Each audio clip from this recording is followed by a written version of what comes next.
One thing that my wife and I have been discovering over the past couple of weeks is so we've done it a million times. We didn't like retake the like love languages test, but we were like we reread the books and kind of just A million times. no, we've taken the test a bunch, but we like reread the books now. Yeah. And we're kind of just going over them and the same, I don't remember his name, but the author who has written that has written something like 11 or 14 books on like the 5 love languages for everything, right?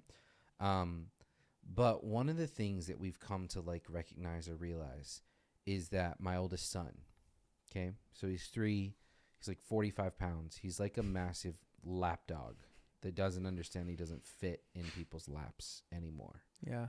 But his love language is physical touch, and it is amazing how much a difference of like looking at that, and like we've almost performed our own experiments with him in regards to like physical touch of calming him down or making him feel loved. And it's really, really weird because it's this like he'll be frustrated or he wants to do something and we say no, right?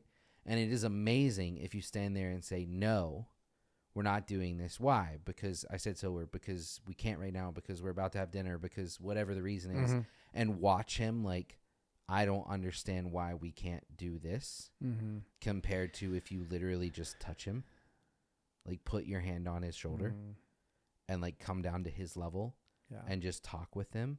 And it's incredible how his mood changes. We were at the dinner table the other night and we were watching this. We were like watching this, and me and my wife were like kind of going back and forth of like, this is crazy. Yeah. And I had my hand on him and he had been silent, eating his dinner, like smiling, looking around, like having a great time. And then literally the second that I removed my hand, he like very loudly, like kind of screamed, like, "Where are you going?" Like freaked out. Yeah. And then my wife just reached over and put her hand on like his back. And then he was immediately like calm again. And so I'm thinking of this story and I'm thinking about like, you know, we want to continuously, obviously striving to be like better parents and understand our children more and understand their personalities as they grow up and all that kind of stuff. But when I'm looking at this, like what's crazy is I'm almost viewing this from like a reverse way of like my son has this expectation of what he wants. And really what we have found very recently is in these situations, what he actually needs is for somebody to just put their hand on his back. Or put your hand on his shoulders and come to his level and talk to him. Yeah.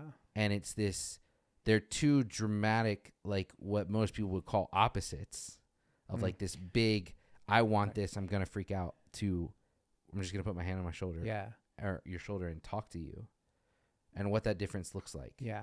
Because in my head, I think that Os could potentially be thinking like, I want to go play basketball. I want to go outside.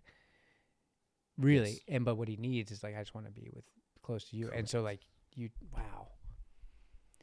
And how often do we do that to God? In our thing, like where we say like, I want all these things. I want X, Y, Z. I want a new job. I want blah, blah, blah. Right. But really it's like, I want to be comforted and I want to be close to God. And that will give me the peace. Right.